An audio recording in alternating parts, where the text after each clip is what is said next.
할렐루야. 네. 오늘도 하나님의 은혜가 충만한 하루 되시기를 소원하고 축복합니다. 네.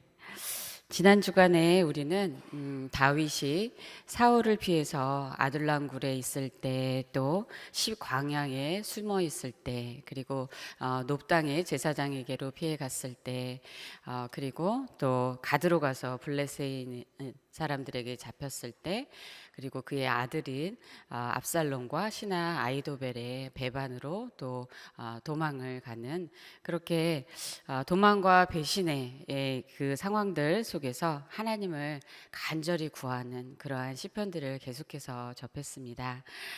지난 토요일에 강 목사님께서 차고 넘치는 은혜만큼 또 차고 넘치는 고난이 함께 있다라는 그런 말씀을 하셨는데요.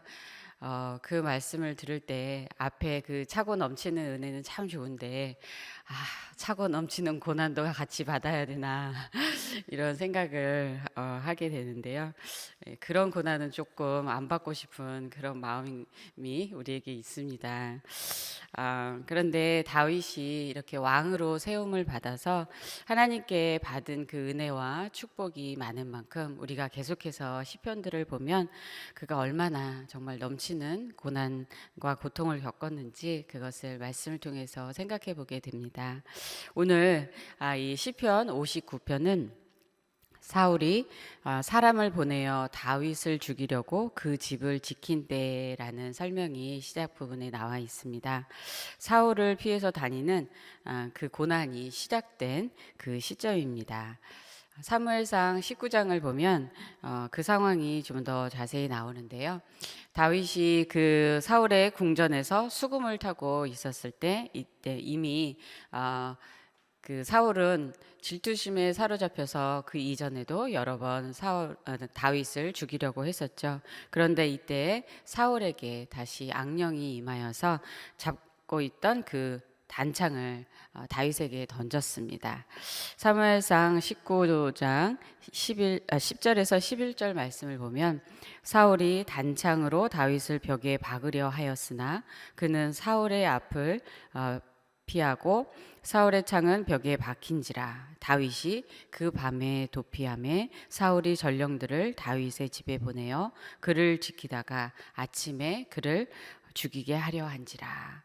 네, 이러한 상황이 벌어졌습니다. 그래서 다윗의 집 밖에는 이제 사울의 전령들이 둘러싸여 있는 그런 상황이며, 이러한 상황 속에서 이 시편이 지어졌습니다. 이때 다윗의 마음은 어떠했을까요? 우리가 만일 다윗의 과 같은 그런 처지에 있다면 우리는 또한 어떨까요? 이 상황은 정말 두렵습니다. 그런데 이때 다윗은 하나님을 찾고 하나님께 오늘 이렇게 간구하는 것입니다. 1절 말씀 보시겠습니다. 나의 하나님이여, 나의 원수에게서 나를 건지시고 일어나 치려는 자에게서 나를 높이 드소서. 그는 나의 하나님이여 라고 그렇게 하나님을 향해 간절히 부르짖습니다. 다윗에게는 그런데 하나님이 있는 것입니다. 다윗은 늘 하나님과 함께 하였습니다. 여기서 생각해 보는 것은, 이런 죽음의 위기가 다윗을 두렵게 할 수 있겠지만 오히려 사울이 다윗을 두려워한다는 것입니다. 왜냐하면 다윗이 하나님과 함께 하기 때문입니다. 사무엘상 18장 12절 말씀을 보면, 여호와께서 사울을 떠나 다윗과 함께 계심으로 사울이 그를 두려워한지라. 그리고 사무엘상 18장 29절에도 보면, 여호와께서 다윗과 함께 계심을 사울이 보고 알았고 사울의 딸 미갈도 그를 사랑하므로 사울이 다윗을 더욱더욱 두려워하여 평생에 다윗의 대적이 되니라. 하나님의 영이 떠나서 사울은 이제 두려움 속에서 사는 것입니다. 그러므로 우리가 어떤 상황에 있는가 보다 더 중요한 것은 하나님이 우리와 함께 하신다는 것인 줄 믿습니다. 하나님이 함께 하시는 것이 바로 큰 은혜인 줄로 또한 믿습니다. 다윗처럼 우리도 이런 위기와 환난의 상황에서도 나의 하나님 이렇게 부를 수 있는 그러한 하나님이 함께 계심에 오늘 하루도 우리 함께 하나님께 감사하기 원합니다. 다윗은 이 상황에서 하나님께 그러면 어떤 간구를 하고 있는지 함께 보기 원합니다. 첫 번째, 원수에게서 구원해 달라고 간구합니다. 1, 2절 말씀을 다시 보면 나의 하나님이여 나의 원수에게서 나를 건지시고 일어나 치려는 자에게서 나를 높이 드소서. 악을 행하는 자에게서 나를 건지시고 피 흘리기를 즐기는 자에게서 나를 구원하소서. 다윗의 원수는 누구입니까? 지금 당장 그를 죽이려고 집을 지키는 자들, 그리고 그들을 보낸 사울왕, 그리고 사울왕과 함께 다윗을 해하고자 하는 그러한 사람들입니다. 그는 원수에 대해서 이 말씀에서 여러 표현을 하고 있죠. 일어나 치려는 자들, 악을 행하는 자, 피 흘리기를 즐기는 자라고 말을 합니다. 시편 5편에도 보면 주는 모든 행악자를 미워하시며 거짓말하는 자들을 멸망시키시리이다. 여호와께서는 피 흘리기를 즐기는 자와 속이는 자를 싫어하시나이다 라고 말씀하는데요. 바로 하나님이 미워하시고 싫어하시는 그러한 자들을 하나님께 맡기며 하나님께 기도하는 것입니다. 그들이 지금 어떻게 행하고 있는지 3절 말씀에 또한 나와 있는데요. 그들이 나의 생명을 해하려고 엎드려 기다리고 강한 자들이 모여 나를 치려하오니 라고 말씀합니다. 그들은 지금 다윗을 죽이려고 엎드려 기다리고 있습니다. 시편 57편 5절에서는 그들이 내 걸음을 막으려고 그물을 준비하였고 내 앞에 웅덩이를 쳤다라는 표현도 쓰고 있는데요. 그물과 웅덩이에 그렇게 빠지는 순간에 잡아서 죽이려는 것이죠. 정말 위기가 느껴지는 상황입니다. 그런데 여기서 우리가 질문해 보게 되는 것은 이렇게 다윗을 죽이려 하기까지 이렇게 다윗이 잘못을 한 것인가? 이런 고난을 당하는 이유는 도대체 무엇일까라는 생각을 하게 되는데요. 오늘 3절 하반절에서 4절 말씀을 보면 다윗이 하나님께 이렇게 말합니다. 여호와여 이는 나의 잘못으로 말미암음이 아니요 나의 죄로 말미암음도 아니로소이다. 내가 허물이 없으나 그들이 달려와서 스스로 준비하오니 이렇게 말합니다. 자신의 잘못이나 죄로 인한 게 아니라고 하나님 앞에서 그렇게 다윗은 그 억울한 심정을 토로하고 있습니다. 이것은 자신이 죄인이 아니라고 그렇게 주장하는 것이 아니라 이렇게 죽임을 당할 이런 위기를 겪을 만큼 그렇게 하나님 앞에서 정말 죽임당할 죄가 없으므로 하나님께 호소하는 것이죠. 앞에서 본 것처럼 사무엘상 19장을 보면 다윗을 죽이라고 명령한 이 사울에게 아들 요나단이 찾아와서 아버지 사울에게 말하는 것이 나옵니다. 사무엘상 19장 4, 5절을 보면 왕은 신하 다윗에게 범죄하지 마소서. 그는 왕께 득죄하지 아니하였고 그가 왕께 행한 일은 심히 선함이니이다. 그가 자기 생명을 아끼지 아니하고 블레셋 사람을 죽였고 여호와께서는 온 이스라엘을 위하여 큰 구원을 이루셨으므로 왕이 이를 보고 기뻐하셨거늘 어찌 까닭 없이 다윗을 죽여 무죄한 피를 흘려 범죄하려 하시나이까. 이렇게 다윗을 죽이는 것이 오히려 범죄하는 것이다라고 그렇게 요나단은 사울 왕에게 말합니다. 이에 대해서 사울은 이 말을 듣고 하나님께 맹세를 하죠. 다윗을 죽이지 않겠다고 그렇게 말을 해놓고 다시 본격적으로 그를 죽이기 위해서 이렇게 사람들을 보낸 것입니다. 이것을 보면서 인생에는 잘못이나 죄로 말미암지 않더라도 당하는 그러한 고난이 있다는 것을 우리는 생각해 보게 됩니다. 베드로전서 2장 19절 말씀에 부당하게 고난을 받아도 하나님을 생각함으로 슬픔을 참으면 이는 아름다우나 죄가 있어 매를 맞고 참으면 무슨 칭찬이 있으리요. 그러나 선을 행함으로 고난을 받고 참으면 이는 하나님 앞에 아름다우니라 라고 말씀합니다. 여기서는 부당하게 고난을 받아도라고 되어 있는데요.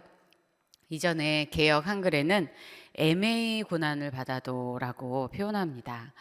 이 애매히라는 이 말이 정말 이유를 모르는 그런 모든 고난을 잘 표현해주는 그런 한글말인 것 같습니다. 그러므로 모든 고난이 죄로 인한 것이라고 말할 수 없는 것이죠. 하지만 그 애매히 당하는 고난 중에서도 하나님이 함께 하신다는 것, 그리고 하나님의 섭리가 있다는 것을 우리는 믿습니다.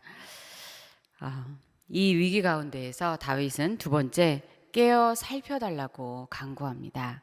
4절 말씀을 보시면 내가 허물이 없으나 그들이 달려와서 스스로 준비하오니 주여 나를 도우시기 위하여 깨어 살펴주소서.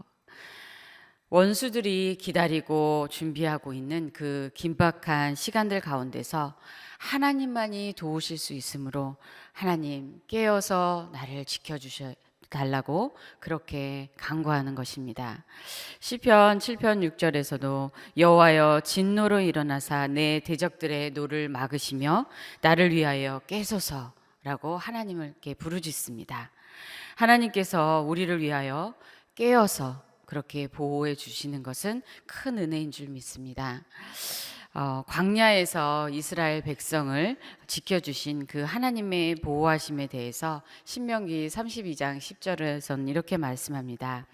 여호와께서 그를 황무지에서 짐승이 부르짖는 광야에서 만나시고 호위하시며 보호하시며 자기의 눈동자같이 지키셨도다. 우리를 위협하고 또 죽음으로 내모는 것 같은 그런 상황 속에서도 우리의 생명을 지키시는 분은 오직 하나님이신 줄 믿습니다. 시편 54편 4절에는 하나님은 나를 돕는 이시며 주께서는 내 생명을 붙들어 주시는 이시니이다 라고 다윗은 말했는데요. 우리의 생명을 바로 하나님이 붙드시고 계신 줄 믿습니다. 하나님께서 바로 생명의 주인이 되시기 때문이죠. 원수가 우리의 생명을 이렇게 노릴 때뿐만 아니라 여러 가지 힘들고 어려운 상황들 속에서 또 우리가 정말 힘들어서 마음에 여러 가지 우울하고 안 좋은 그런 감정이 들 때에도 하나님이 내 생명을 붙잡고 계시지라는 그런 생각을 하면 다시 정신을 차리게 되고 또한 마음을 가다듬게 됩니다. 또한 우리가 살면서 참 위험했다. 정말 큰일 날 뻔했다.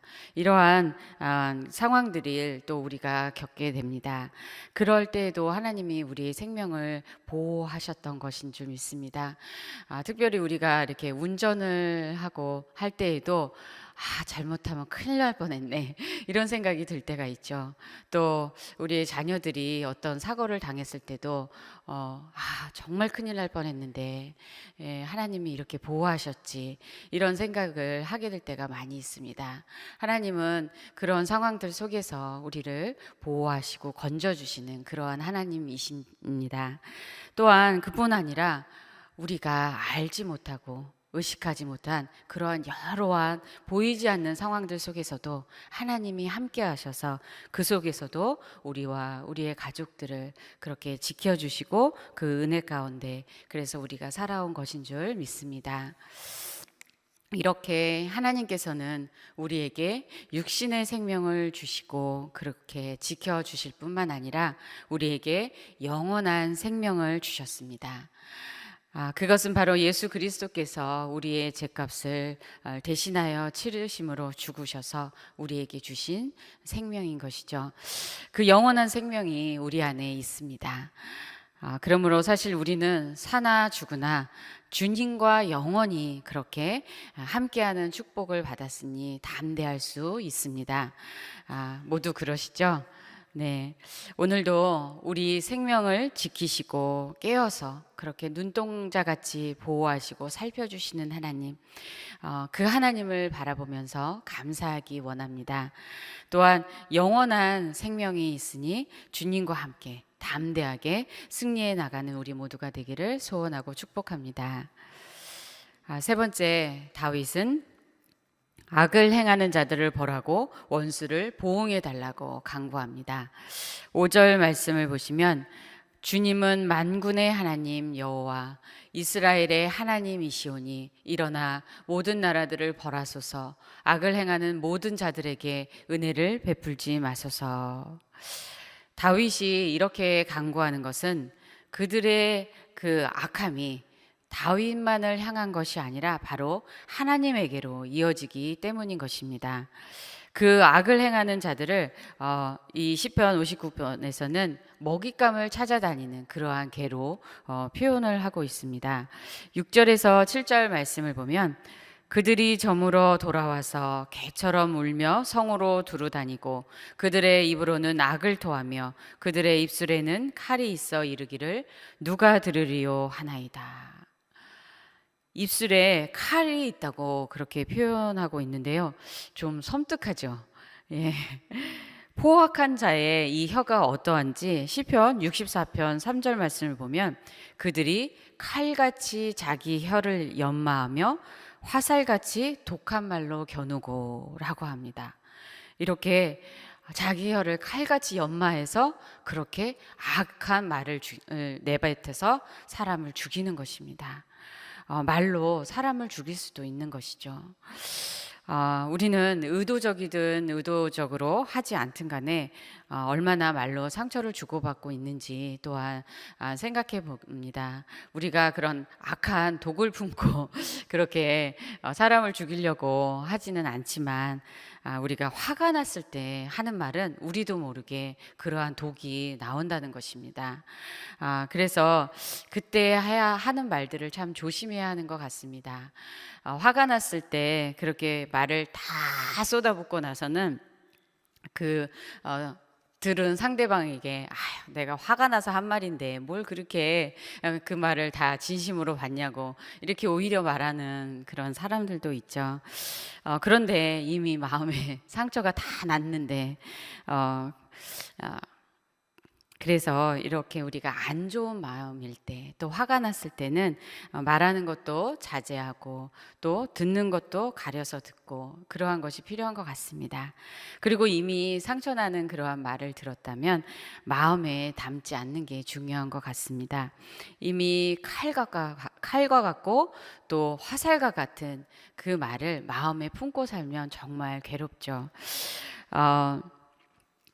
이렇게 품지 않는 것은 무엇보다 하나님께 그 모든 것을 올려드리고 하나님께서 우리 마음을 치유해 주시고 또 해결해 주시기를 우리는 간구하며 맡기는 것입니다.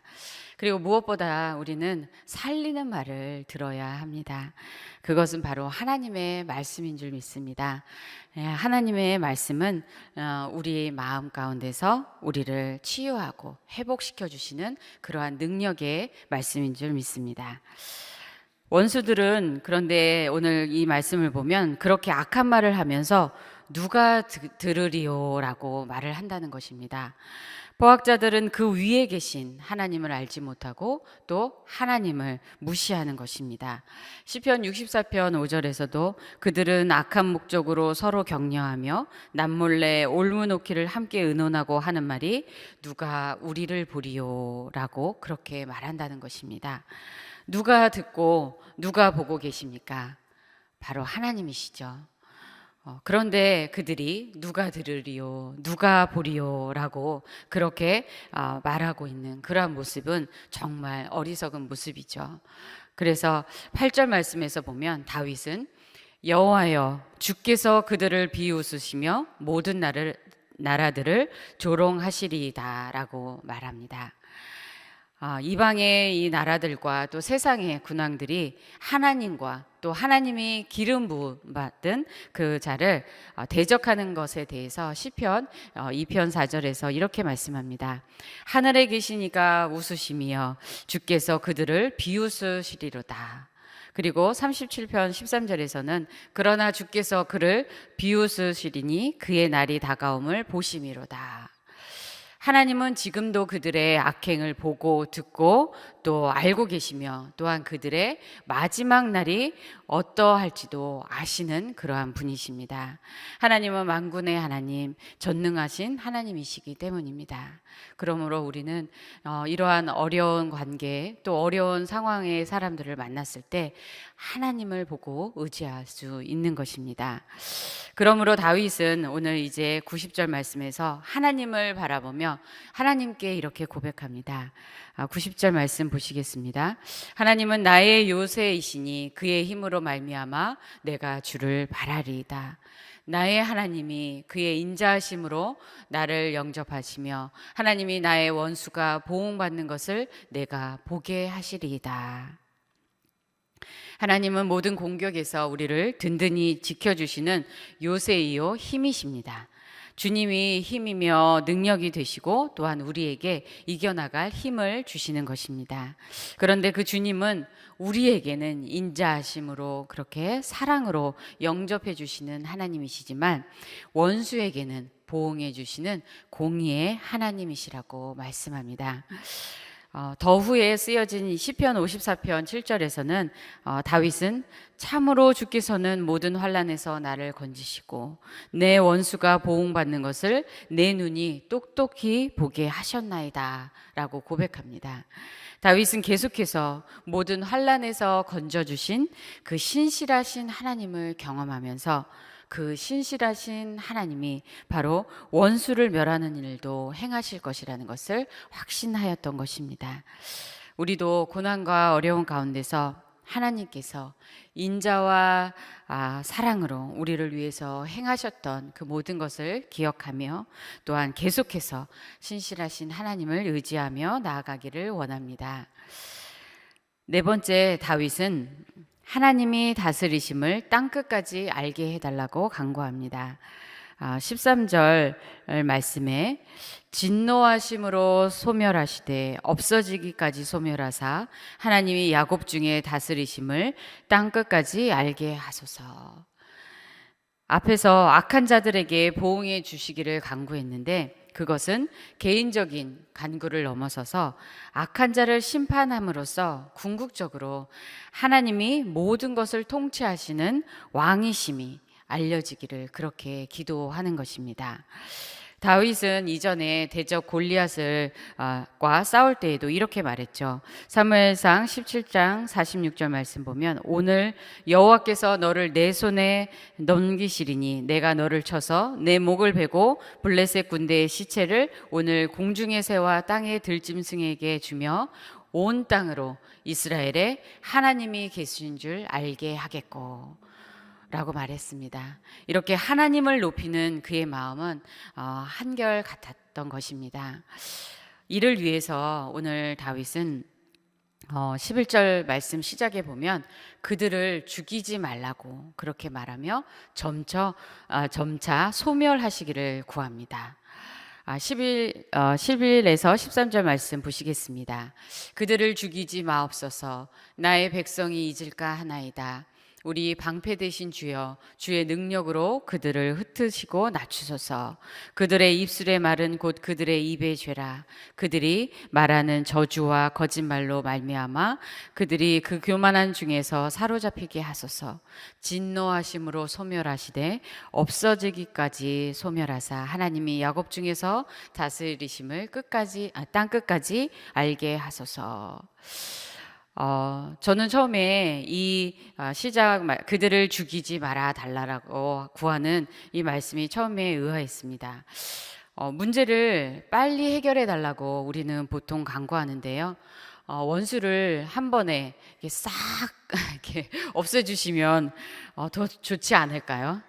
네, 그렇죠. 그런데 오늘 이 말씀을 보면 다윗은 그렇지 않습니다. 왜냐하면 하나님이 그들을 단번에 죽이시면 우리가 잊어버릴까 한다라고 그렇게 말하는 것입니다. 주님께서 그래서 주의 능력으로 그들의 뿌리를 뽑아서 흩어버리시고 또 높은 자리에서 내리셔서 그렇게 낮추시고 그리고 그들의 입술의 죄와 교만에 대해 그렇게 보응하심으로써 우리가 바로 하나님이 그러한 능력을 갖고 계시고 하나님이 그런 주권을 갖고 계시다는 것을 깨닫고 교훈을 얻고 그러한 하나님을 또한 모두가 경외하도록 그렇게 하나님께서 행하시기를 다윗이 간구하는 것입니다. 바로 문제가 없어지는 게 그게 먼저가 아니라 문제를 통해서 하나님이 누구이신지 알도록 또 하나님이 높임 받으시기를 그렇게 간구하는 다윗의 모습을 볼 수 있습니다. 그런데 하나님께서 대적을 결국 멸하시지만 고난의 이 시간을 두실 때에는 하나님의 뜻과 계획이 있습니다.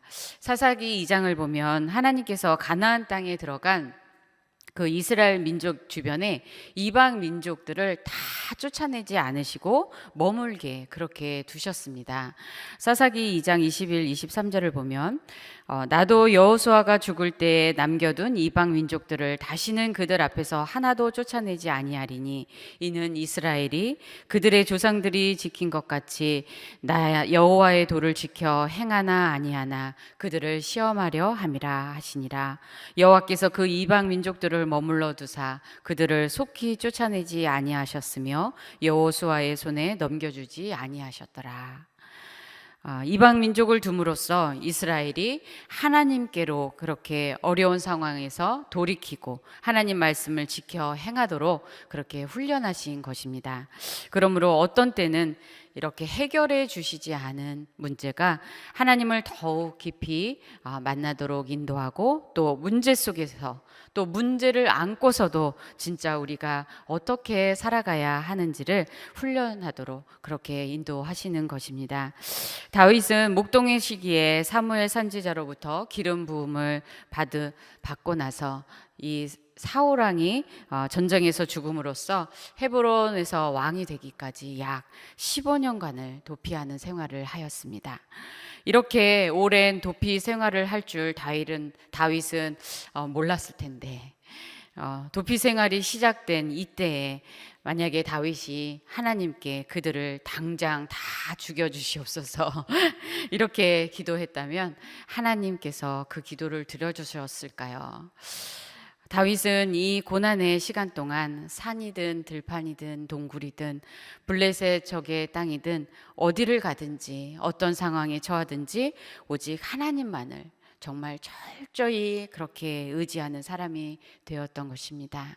그러므로 다윗이 말하는 하나님이 나의 요새요, 방패요, 피난처요, 힘이시오라는 이 모든 고백들은 고난과 위기 속에서 철저히 하나님을 경험함으로써 나온 그러한 고백인 줄 믿습니다. 그리고 다윗은 어디를 가든지 어떠한 상황에 처하든지 하나님을 예배하고 찬양하며 감사하는 그러한 마음, 하나님을 기쁘시게 하는 사람이 되었습니다. 목동일 때에도 다윗은 하나님을 찬양했고 또 사울을 피해 도망 다닐 때에도 이 모든 시편을 통해서도 하나님께 감사하고 찬양하는 것을 우리는 보게 되는데요. 그러한 다윗은 왕이 되어서도 그 마음을 지키고 정말 하나님을 예배하는 그러한 왕이 되었습니다. 마음의 중심을 보시는 이 하나님께서 다윗을 마음의 합한 자라고 그렇게 말씀하시고 그를 정말 기뻐하셨는데 우리도 다윗과 같은 그러한 하나님의 마음에 합한 자가 되기를 간절히 소원하고 축복합니다. 그런데 여기서 우리가 생각해 보는 것은 고난 중에 있다고 모두 다윗과 같은 그러한 마음, 하나님을 마음에 합한 사람이 되는 것은 아니라는 것입니다. 같은 15년의 고통스러운 도피 생활을 하게 되어도 어떤 사람은 매일 죽을 것 같은 그러한 두려움 가운데에서 하나님께 불평과 불만이 가득하며 살 수도 있을 것입니다. 하지만 또 다른 어떤 사람은 매일 하나님이 함께 하심으로 두려움이 사라지고 또 담대하고 평안한 가운데서 감사하고 찬양하며 살 수도 있다는 것입니다. 저는 그 찰스 포스터의 그 길 위에서 하나님을 만나다라는 이 책을 개인적으로 좋아하는데요. 우리의 인생 여정은 바로 길을 가는 여정이고 그 가운데에서 하나님을 만나는 것에 대해서 말하는데요. 그 중에 이런 말이 있습니다. 도짝보다 여정이 더 중요하다. 우리의 여정이 하나님이자 인간이신 그분과 함께 걷는 것일진데 중요한 의미에서 우리는 이미 도착했기 때문이다.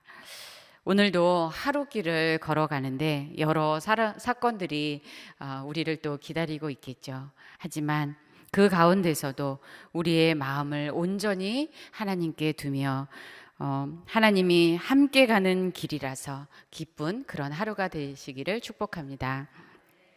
마지막으로 다윗은 하나님의 힘과 인자하심을 찬양합니다.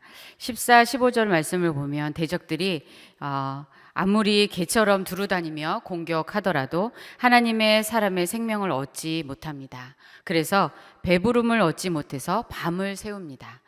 그러나 다윗은 원수로부터 구원하시는 하나님을 찬양합니다.